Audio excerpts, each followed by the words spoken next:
सदियों पहले की बात है।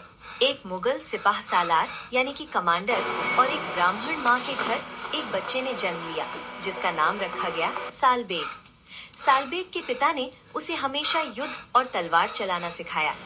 एक बार युद्ध के मैदान में सालबेग बुरी तरह जख्मी हो गया। घाव इतने बड़े थे कि कोई भी हकीम या वैद्य उसे ठीक नहीं कर पा रहा था। सालबेग दर्द से तड़प रहा था।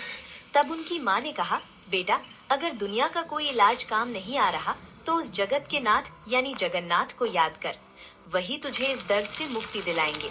सालबेग ने दिल से प्रभु को पुकारा और चमत्कार देखिए, कुछ ही दिनों में उसके घाव भरने लगे। उस दिन से सालबेग के दिल में श्री कृष्ण और जगन्नाथ के लिए ऐसी भक्ति जागी कि उन्होंने अपना सब कुछ त्याग दिया।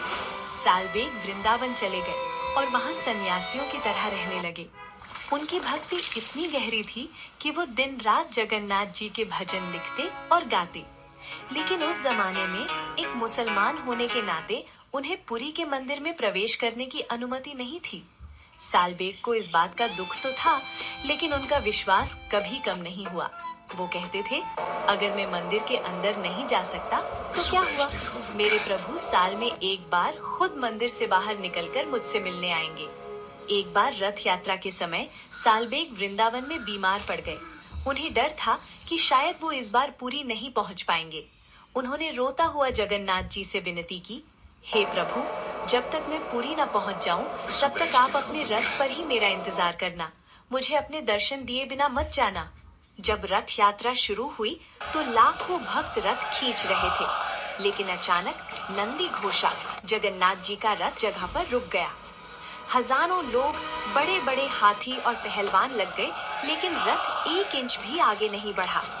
राजा से लेकर पंडित तक सब हैरान थे कि प्रभु का रथ अचानक क्यों रुक गया। तभी दूर से धूल उड़ती दिखी।